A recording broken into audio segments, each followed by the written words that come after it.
Welcome everybody to Insights in from the Pacific, Education for People with Vision Impairment.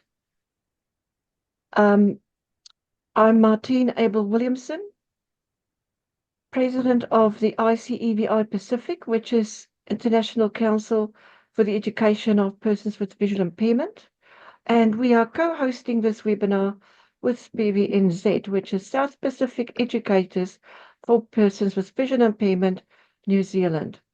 And I want to welcome people not just from the Pacific Island countries plus Australia and New Zealand, but I've seen RSVPs, maybe some are still to come, from all over the world, really. So welcome to everybody. We haven't got much time, so I'm going to pass you on to Linda from SPEVI NZ to do a traditional welcome to this meeting. This is the traditional Maori or Indigenous welcome to make everybody feel as if we can make optimal time of this opportunity. Thank you, Linda. I'm going to open the meeting with a karakia, which is a prayer. Kia hora te marino, kia whakapapupunamu te moana, he huarahi ma tātou I rangi nei, araha atu, araha mai, tātou I a tātou katoa, humie, huie, taikie. And that means, may peace be widespread, may the sea be like greenstone, a pathway for us all this day. Let us show respect for each other, for one another. Now we come together as one. Over to you, Martine. Thank you very much, Linda. And just briefly, people, when you're not speaking, can we please ask you to mute your audio and to go video off? Also, if we're wanting to ask or make a comment in the chat, please do so to Francis Gentle. So in other words, so that people with screen readers do not hear all the chat while the presentations are on at the same time.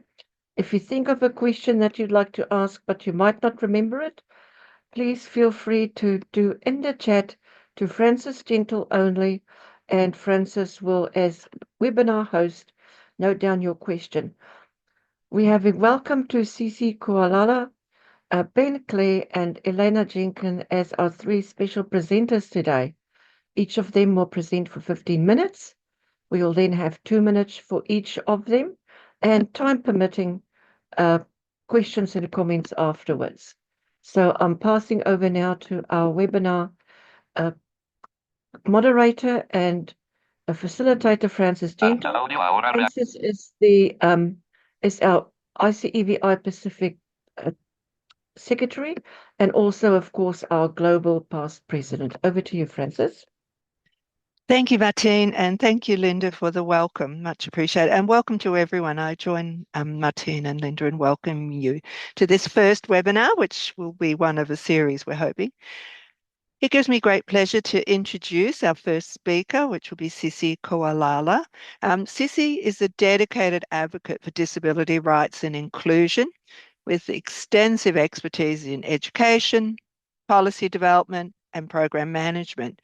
She's currently the acting manager for inclusive development at the Pacific Disability Forum. And the Pacific Disability Forum is the peak body of organizations of persons with disabilities in the Pacific Island countries. So I'd like to welcome Sisi.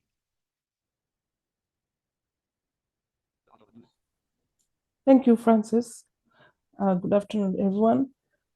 It's an honor to be with you all this afternoon, just to share a bit about the status of the education of our blind and visually impaired children in the Pacific. Just to introduce a bit of a background about myself. By profession, I am a teacher, and I taught for 8 to 9 years at the Fiji School for the Blind as an itinerant teacher. So I spent bulk of my working life moving around Fiji and excuse me, helping our children with blind and visually impaired who was attending mainstream schools around Fiji, the two main islands of Fiji, both Viti level and Vanua level.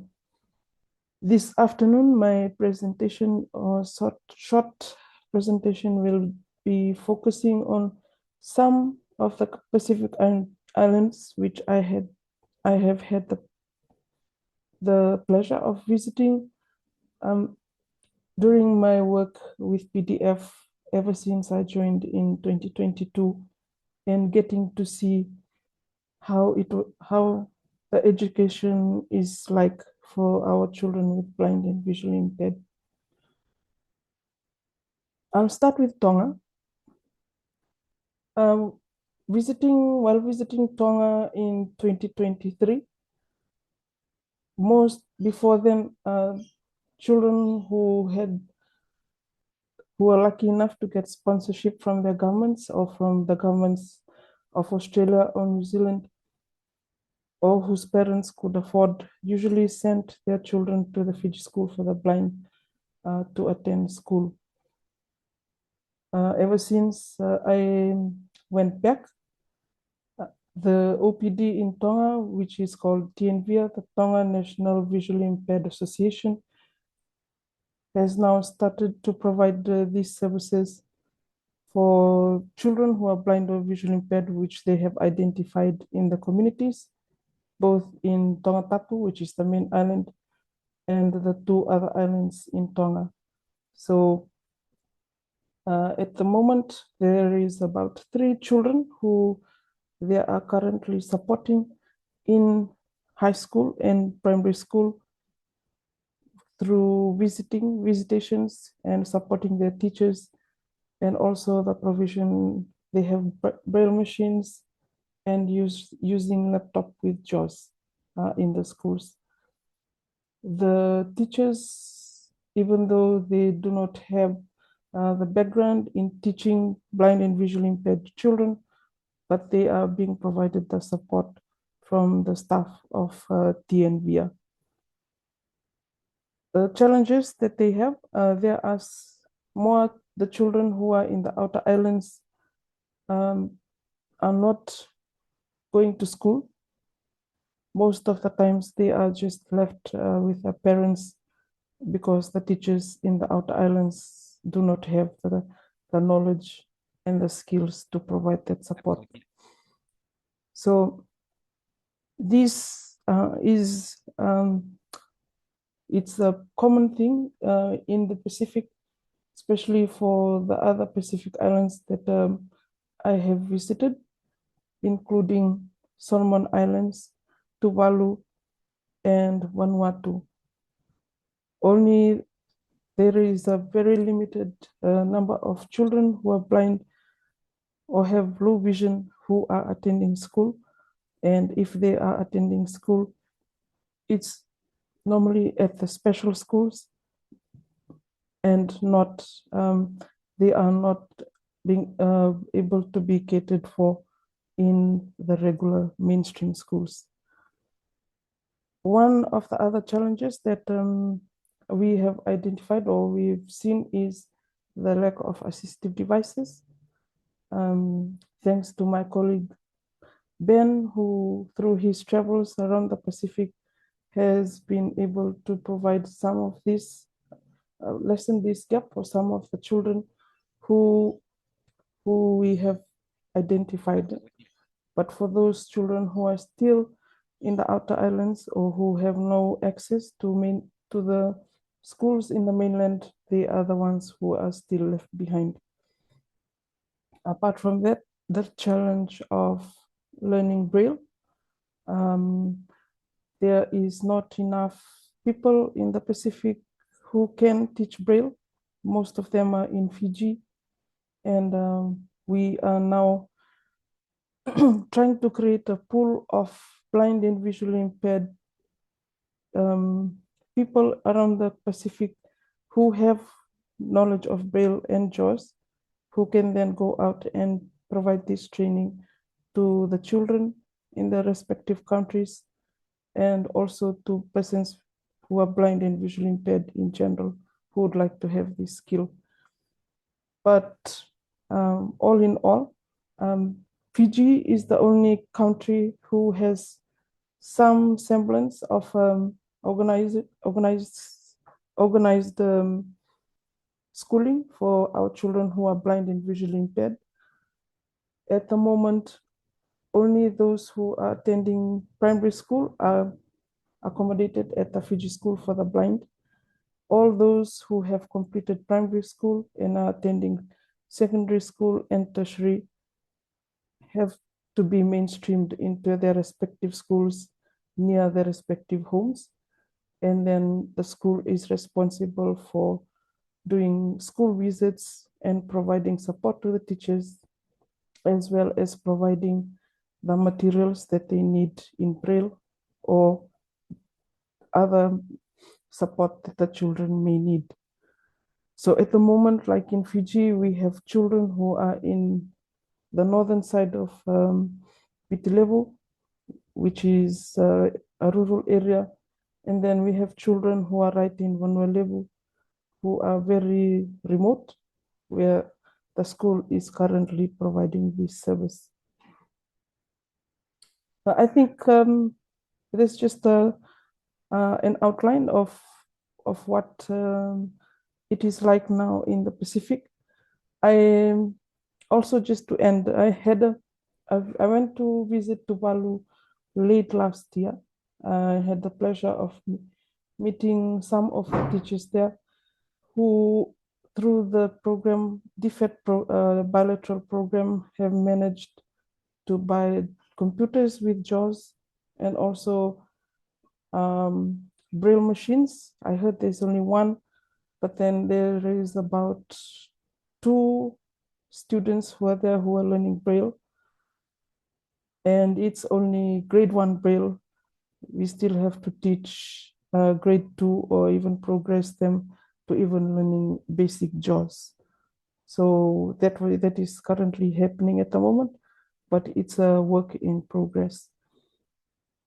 And I'd just like to conclude that even though education is progressing or is improving in the Pacific, there's still a lot of children who are blind and who have low vision out there who haven't been identified, who are still at home and still need to be reached so that they can have access to education. And I think in order to do this, it's important to work with the OPDs and also the ministries of education in the respective countries so that we can be able to provide this quite important support to our children who are blind and visually impaired. Thank you, Francis. Thank you, Sisi. That was extremely interesting. Now we have a little bit of time, so I'd like to invite questions for Sisi. If you'd like to ask a question, you're invited to put on your video, and you're welcome to either use your hand raised or use the electronic hand raise. We have a little bit of time, and I do believe Monica, do you want to ask your question, which you put in the chat, and that might start us off. Hi, I'm Monica Halil. I'm head of the Accessible Books Consortium at the World Intellectual Property Organization. Thank you very much, Sisi.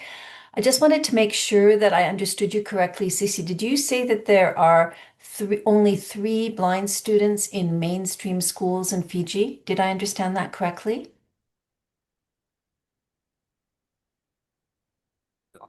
Sisi, you're muted. That was in Tonga. In Fiji, there is about more than 20 students who are in the blind school, but there is more in the mainstream schools, which we do not know about them, but we eventually get to know them if they are identified by other programs, such as we call them Project Heaven. So they are the ones who go out to the schools to do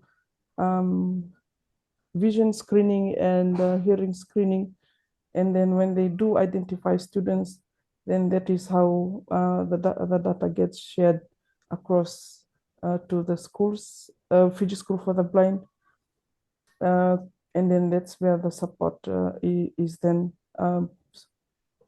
it's then mobilized to the students. Okay, so 20 students at the School for the Blind, that's the primary school, and you don't know the number in mainstream schools. Okay, Yes. but you think it's more than 20? The reason I'm asking that is we have a project in Fiji with United Blind Persons of Fiji, where ABC, it's actually the government of Australia through ABC, is funding the production of accessible books, all for the educational curriculum in Fiji. And so that's why I was trying to get a sense of how many students would benefit from this project. But you think that, yeah. No, I just wanted to add that the Ministry of Education in Fiji has this electric system of collecting data from the different schools. And then they also have a section in this database where teachers can identify or input information if they have children with disabilities. So this is another way we can get data of children who are blind and visually impaired in the schools in Fiji. But I am not sure how much data there is there. I'm sure it will be more than 100 children recorded. Okay, thank you so much, Sisi. That was helpful. Thank you. Now we have hands up with Dipendra and Amanda. And may I ask you just to introduce yourself so for everyone around the table. So Dipendra, over to you. Hi, this is Dipendra Manocha, Director, Developing Countries Program, DAISY Consortium, speaking from New Delhi, India. My question is, you have been saying that there are the students are being provided with laptops with JAWS, and my question here is, why only JAWS, or have you have any other screen reading softwares like NVDA or even Narrator been considered? And because I guess availability of resource is an issue. So when things can be done with lower cost alternatives, why are we sort of mentioning only the costliest software for persons with blindness?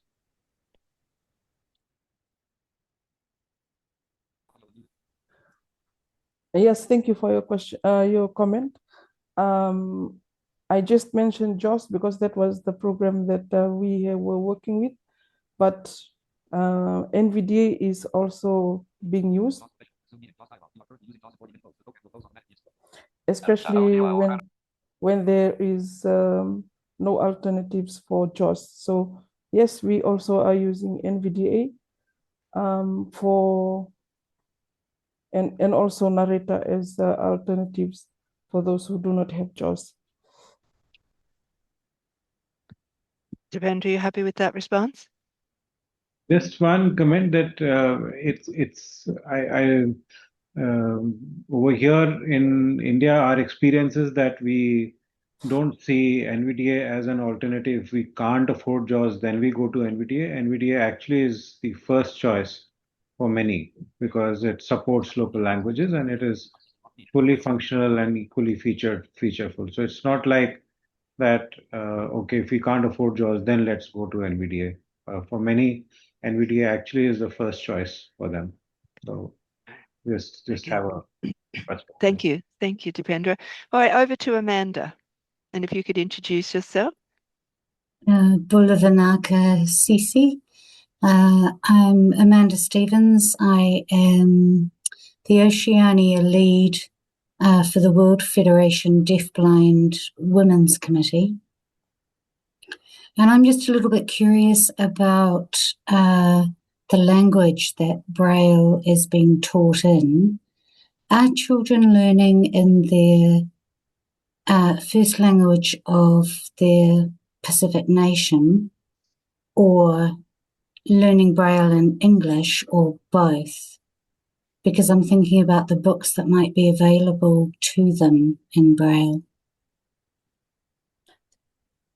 In schools, they are learning in English. Okay. But in OPDs, they are also doing translations if and when required, but in schools, it's in English, to my understanding, for the Pacific Islands. Okay, thank you, Sisi. Thank you, Amanda. And hopefully one of our future webinars will include children who are deafblind in the Pacific, because that's certainly an interesting topic. Over to Ben Clare. And this will be our last question, Ben. But thank you. Look, thank you, Sisi. You did clear that up. It was into the question about JAWS and NVDA, and I just wanted to clarify that, yes, NVDA is one in Fiji and throughout the Pacific. There are some organisations that have purchased JAWS where they've had the money to do so, but yeah, NVDA is definitely widespread. So just wanted to clear that up. But thank you, Sisi, you did that. Thank you, Ben. Yeah, excellent. All right, and a very big thank you to Sisi. That was an excellent presentation, and thank you to everyone for your questions. It gives me pleasure to introduce Ben Clare, who is known to many. Ben has over 20 years of experience in the disability sector. He is a strong advocate for education of children and adults with vision impairment. And he has been a volunteer with the Australian Volunteers International Program in Solomon Islands, Samoa, Fiji, and Kiribati. Ben is currently the co-president of SPEVI Inc., South Pacific Educators and Vision Impairment, and he's also the disability lead advisor with Aspen Medical. So welcome, Ben, and over to you. Thank you, Francis, and thank you, everyone. It is so wonderful to be here today. I wish we were all in person. It would be a great experience, all of us together. But great you could all come. And I know as I scrolled through the list of participants today, there was a lot of familiar faces. I've worked with a lot of you over the years, bringing back great memories as I went down that list. So thank you all of you for those great memories and the great wisdom that you've given me over the years as we've worked together. So today, I've been fortunate to have many, many great experiences in the Pacific and other countries. But this afternoon, I'm going to talk a little bit about Samoa and what's currently happening in Samoa. And for those of you from Samoa who are here today, when it comes to questions or whatever, feel free to elaborate or even perhaps correct some of the things that I say. I feel a little bit strange about you, but I'm really glad that you're here because you are in this every day and you know what is happening much better than I do. But I'm just reflecting on my own great experiences working with wonderful people in Samoa, and to hopefully give you a bit of a snapshot of what has been happening in the education system for people with disability and what is happening at this point in time. So Samoa has had actually quite a very rich and productive history in education of people with disability. Starting obviously from very low numbers of students with disability, but from as early as the 1970s, there were students attending school within Samoa and also obviously heading to countries like Fiji and New Zealand in particular.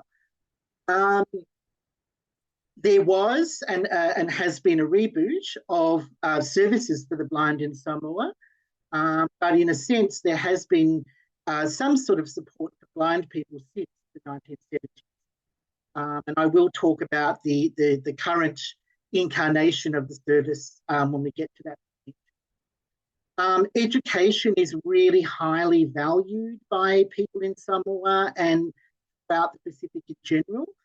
A lot of people do miss out on education as Sisi has alluded to.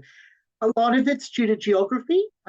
Samoa doesn't have the same issues with remoteness as other countries do. It has fairly good inter-island transport, good road networks, and a lot of schools.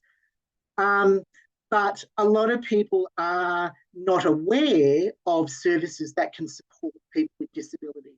And that often results in people being left out because they're just not aware that there are services that can actually help people with disability attend school. So that's actually one of the biggest issues in Samoa. A lot of it's done through word of mouth. Obviously, in more recent years, there's been a lot higher media profile.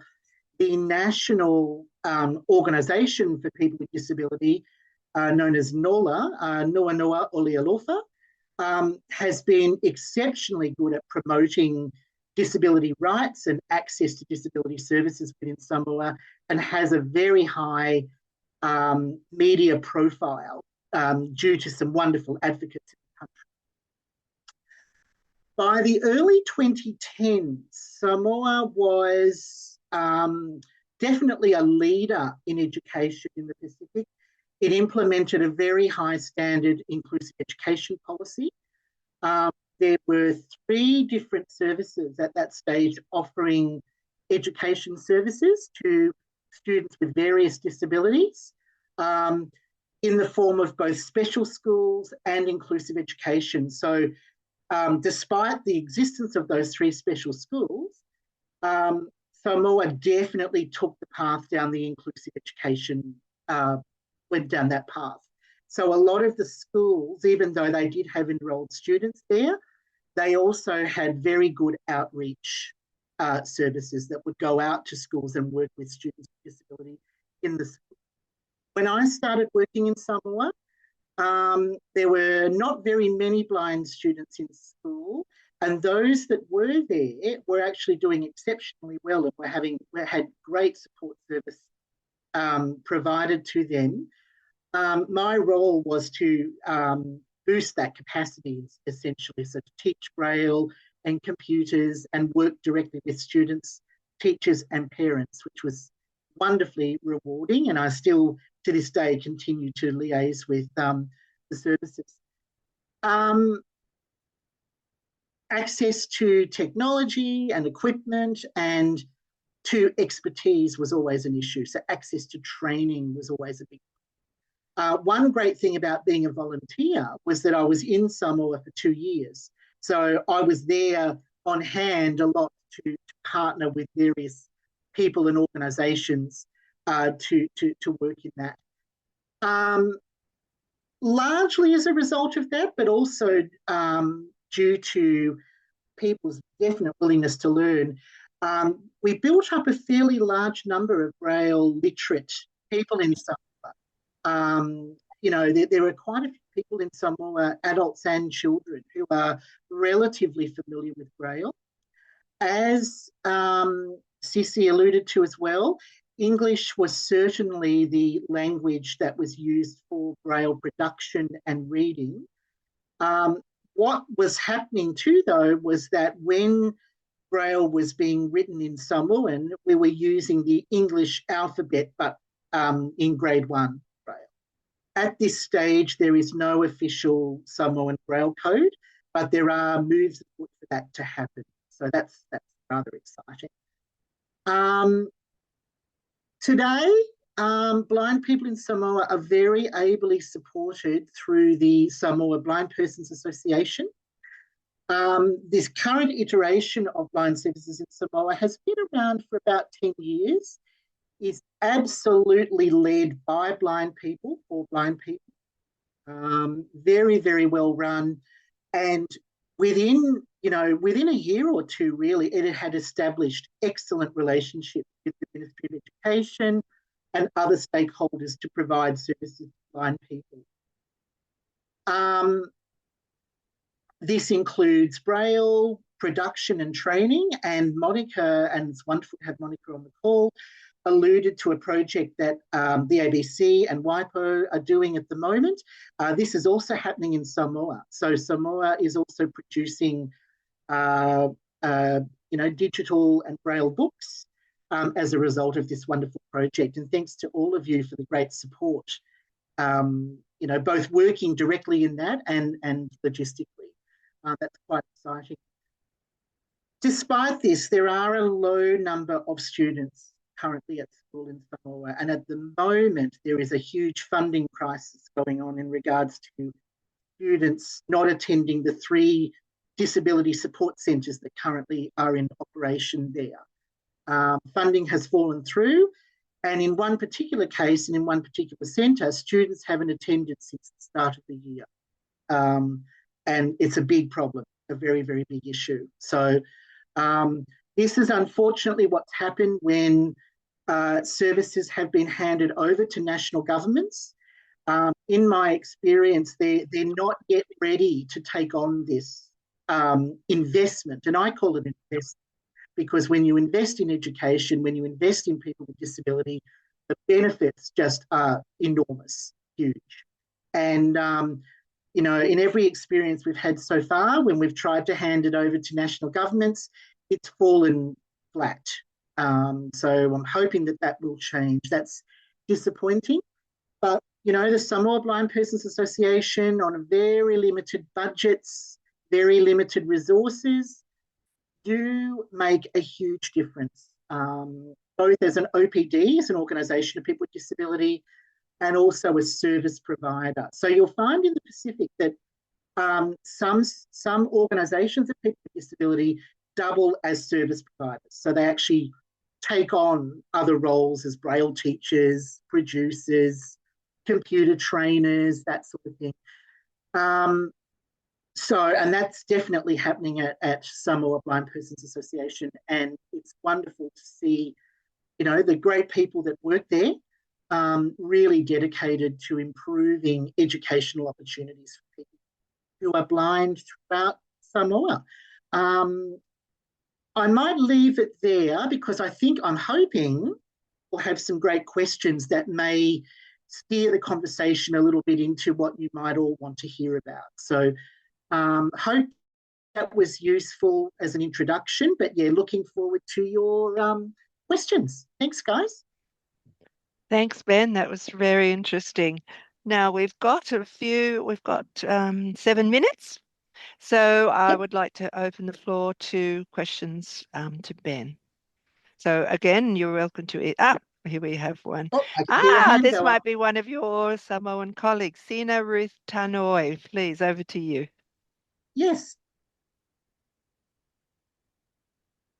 You're muted at the moment. Sorry.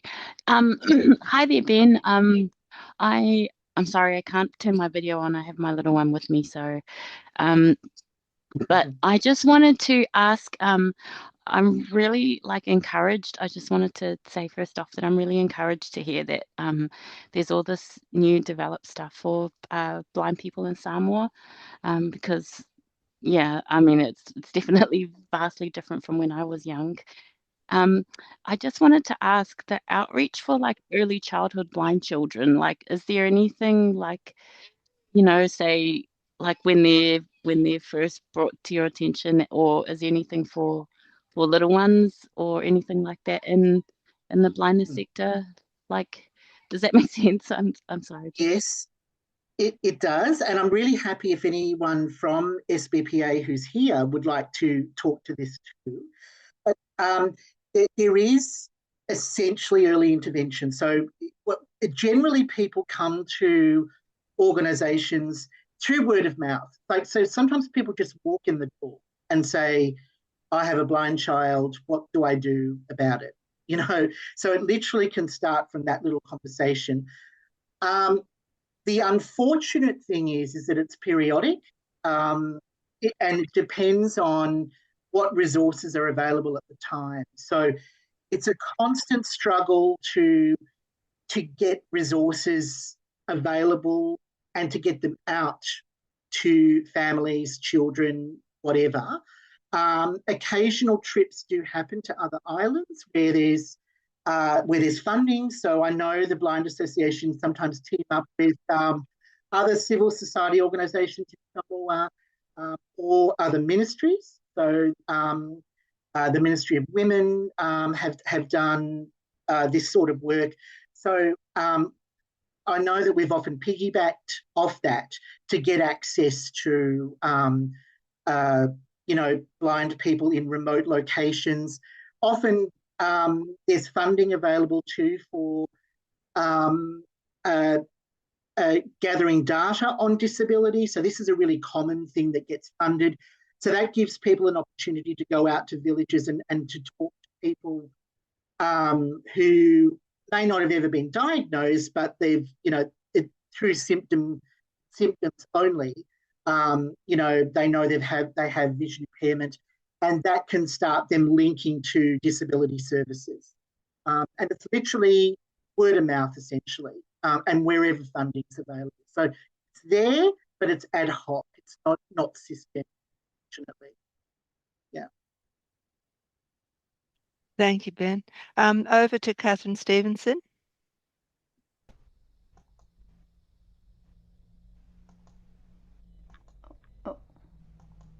You're welcome to put on your camera. And Catherine, could you just let us know where you're placed? Oh, hi there. I'm in Auckland, New Zealand, and find it quite interesting. I was a student before mainstreaming was in vogue in the 60s. I was actually a student at Homai, which is now Blends. And then I actually worked as a teacher aide at the school. When I finished my schooling, I wanted to work with people with disabilities, and I just happened to get a job working there as a teacher aide. And then I actually went overseas, sponsored by the Foundation for the Blind, and I returned to Homai in the early 2000s and worked there as a professional, as a music therapist. So I've kind of gone around three circles. But I was really interested in, I'm finding it quite interesting how different the resources are in different countries. Several, probably about 10, 12 years ago, when I was attending a Torch group, which is a Christian group for the blind, this lady came and spoke to us about a school for the blind in Ghana, and I was horrified at the lack of equipment that they have, and the kids were sleeping on mattresses with no sheets, no nothing, just holes in the mattresses, and it's just something that really struck a chord with me. And I actually did a fundraising concert, and we raised $3,000 to buy braille machines for some of the kids there, because they have so few. A lot of children in New Zealand had a braille machine at school and one at home, and in some other countries they're lucky if they have enough to go around the school. So yes, I wanted to comment on that. Yes, that's a very interesting comment, and yes, I can identify with that. I have worked in countries where that is the case. In countries like Samoa and some other Pacific countries, there is some sort of advantage in the idea that a lot of people have family members and a large diaspora in other countries that are in some ways able to assist, and that can sometimes mean that people have access to things that they wouldn't normally have access to. It's ad hoc. I've been using that word a bit today. It's not systemic. There's nothing in place that guarantees the access to any of this. But there are sometimes even individual students who do better than others because they have better links to the outside and can get stuff in. So some of the Pacific Island countries, on a general or on an individual level, I should say, some people do have access to braille, some people do have access to, a computer or a phone or whatever, but it's certainly not everybody, and it's certainly a low number of people that are. And it's where, as I said, it's all word of mouth too. So it's where people end up. I mean, for example, when I travel to the islands, I always take a lot of stuff with me, but it goes where I go. So, there are enough people in the locations that I go. And sometimes, yes, that's very remote locations, but you can't get everywhere, and there's no systems in place at this point anyway, although there's a lot of research being done on procurement and delivery and The Department of Foreign Affairs has also, in Australia, which does a lot of disability funding, has identified this as quite an issue and are looking into setting up, better supply chains of not just equipment, but training. Yeah. Ben, we So, might just leave it there. Catherine, it's just for time. I'm being very strict. So thank you for your question, and thank you. A very big thank you to Ben, and you're most welcome if you have any questions to forward them to us, and we'll certainly share them with Ben. So thank you, Ben. That was wonderful. Thank you. It gives me pleasure to introduce our third speaker, Dr. Eleanor Jenkin. Eleanor has many attributes, many roles, a bit like Ben and Sisi. She's a social inclusion specialist, a research fellow, a disability inclusion practitioner, and she's currently a research fellow at the Centre for Inclusive Employment at Swinburne University of Technology. Eleanor, a big welcome to you. Thank you. Thank you so much, Francis. I'm very honoured to be here, and thank you to the other wonderful speakers, Ben and Sisi. And it's great to hear about Samoa. I was a volunteer there back in 2005 and 2006. And certainly back then there was an early intervention program, which was pretty incredible. But things come and go, and but it's great to hear a recent update as well. I just wanted to speak about some child research that we did in Vanuatu and Papua New Guinea, and it was called The Voices of Pacific Children with Disability, and it involved children with a range of disabilities, including children who were blind or vision impaired. And it has a connection to education, so if you could bear with me. But it was funded by the Australian government back in 2013 to 2016.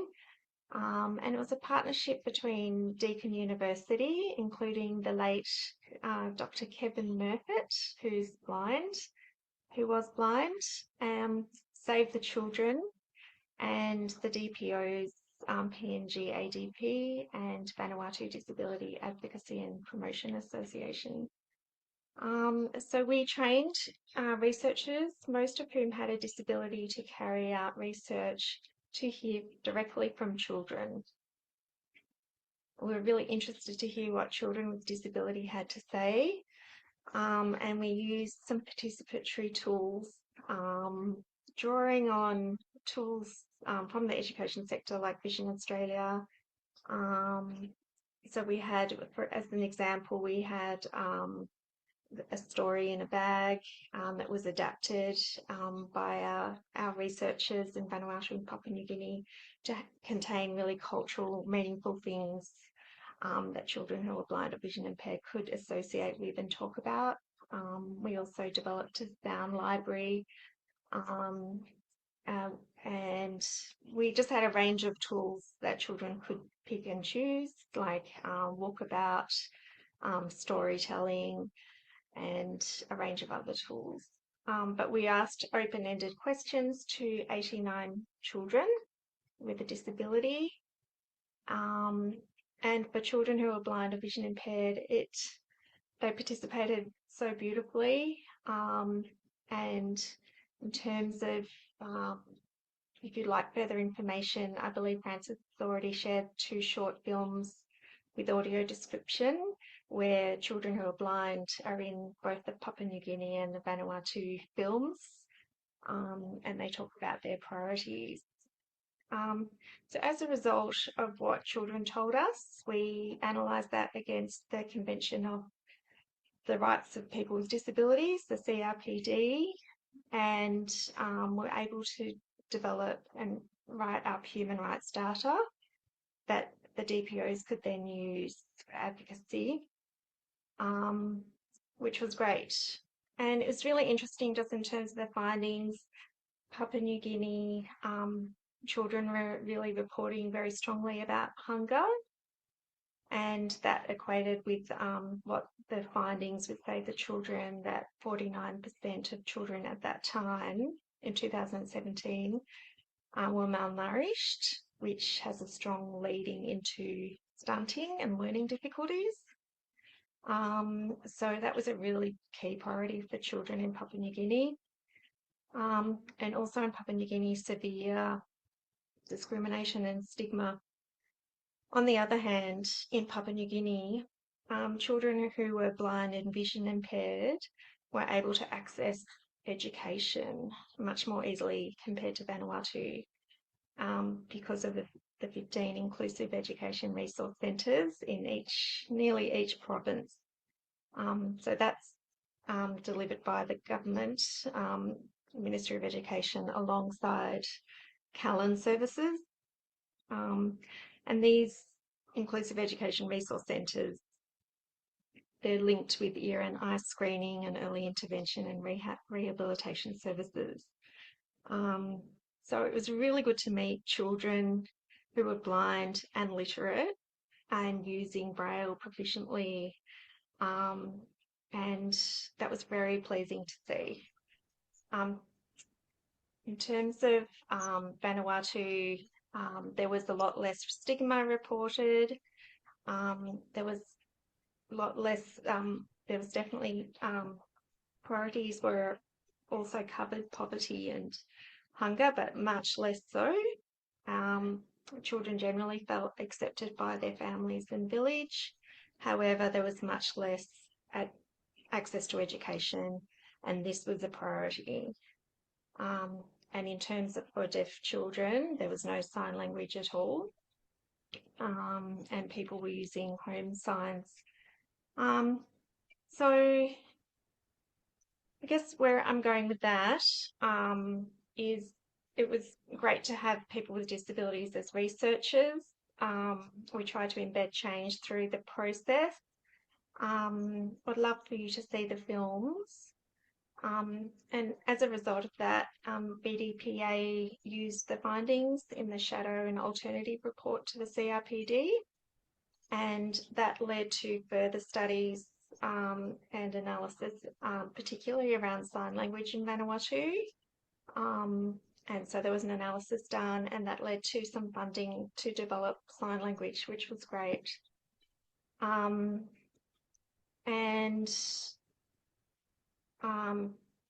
We've also, developed a guide that for involving children with disabilities safely in research.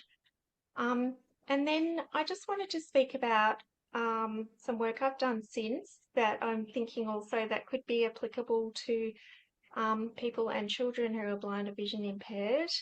So I was requested to lead a large participatory research across the Pacific called Deaf People in the Pacific, and it was funded by Pacific Disability Forum. And I worked with 2 deaf advisors, and we consulted with 161 people, a lot of deaf people and hard of hearing people, as well as governments, to work out what the priorities would be. So the 3 countries was Solomon Islands, Fiji and Samoa. But we also consulted with all the other countries as well. And the key priority was education for children who are deaf or hard of hearing. And this design led to MFAT, which is New Zealand's Ministry of Foreign Affairs and Trade, funding the Inclusive Education Deaf Pacific program. So that's a 5-year program all up. I was fortunate to be the team leader of that, and we've completed the 18-month design, and it's now been handed to UNICEF to manage the program for 4 years. So I suppose I'm bringing this up to show that there was a real connection between what children with disabilities were saying and then things that flowed on from there, and what could potentially, or how potentially children who are blind and vision impaired could be supported into the future. So, yeah, I might leave it there if anyone has any question. Thank you, Eleanor. That was very interesting and a nice shift away from Sisi and Ben, who have lived experience of blindness and front end. You've coming in as a researcher, which is a wonderful contrast. Let me just see any hands up for Eleanor, and I'll just check the chat for me. We're trying to, Hillia, we're just trying to minimize the chat for everyone because it interrupts the screen readers. Okay, so Amanda, over to you. Thank you, Francis. It's just a comment. It's just a comment that it's recently come to light in New Zealand that we have 9 children who have lost their sight due to being malnourished and not having enough vitamin A, so the vitamin A deficient. So I just wanted to throw that through to research, just that it's a strong link between malnourishment and vision loss, potentially. That was new to me, and I've been stunned by those recent reports in New Zealand. Kia ora. Thank you. Thank you, Amanda. Gosh, that's terribly sad because it shouldn't be happening in New Zealand. And certainly for myself, I did just gloss over quite briefly around the malnourishment statistics. But, thinking about Papua New Guinea and 49% of all children having been malnourished and potentially stunted is just incredible. So they did talk about in the report leading to further disabilities, but vision loss was I don't believe was mentioned, but yeah, that's incredible. It was just incredibly sad. Yeah, and so preventable. Yeah. Thank you. Thanks, Amanda. Over to Martine. Hi people, Martine here, President ICEVI Pacific. And Jacques Dupree left a message about how can we help people in the Pacific, which is really generous and awesome from individual level. So first I'm going to answer with overall answers. Please become a member of ICEVI. Doesn't cost anything. Also, you can become a member of SPEVI NZ or SPEVI Inc. And once you're on our lists, then I think you'll have the contact details of people like Ben is always sponsoring people. Hope you don't mind me.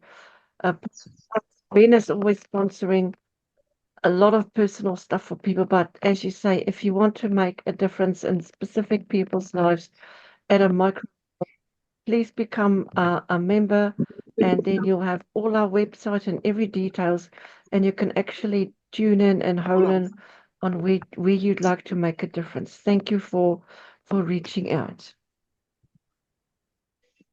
Thank you, Martine. Now, any questions to Eleanor about her research? And I'd like to also add to the comments around the link between vitamin A deficiency and blindness. That's also my experience in some countries, including Papua New Guinea. Any questions for Eleanor? Monica, over to you. Thank you very much, Eleanor. I didn't catch, you said there was something that you passed on or something that got taken up by UNICEF. I think it was Vanuatu, but can you just specify what that was exactly? Sure. Yes, I probably I didn't want to elaborate too much on the program, but it's an inclusive education deaf Pacific program. So it's really focused on children who are deaf and hard of hearing, with an acknowledgement that they're not well supported and included in education. And also the difficulty with accessing language and sign language. So the program is run in Vanuatu, Fiji, Tonga, and Cook Islands. The design also included Niue, but from what I understand, the program going forward is just Vanuatu, Fiji, Tonga, and Coalala. Thank you. So they'll be supporting teachers that have children in their class as a priority. They also we developed a partnership with USP and looking at providing with USP some micro credentials to teachers so they can do micro like short courses would lead to an accredited course, just because the ministries were saying they can't afford to lose their teachers for too long. So that's part of the program, but it was quite a big program. There was a few details there. So I hope that's helpful. It is. Thank you very much. Well, thank you very, very much, Eleanor, and thank you to Sisi, Ben, and Eleanor. We've really learned a lot, even though it's been a very short and tight 1 hour session. I'd like to hand back to Linda to close this webinar.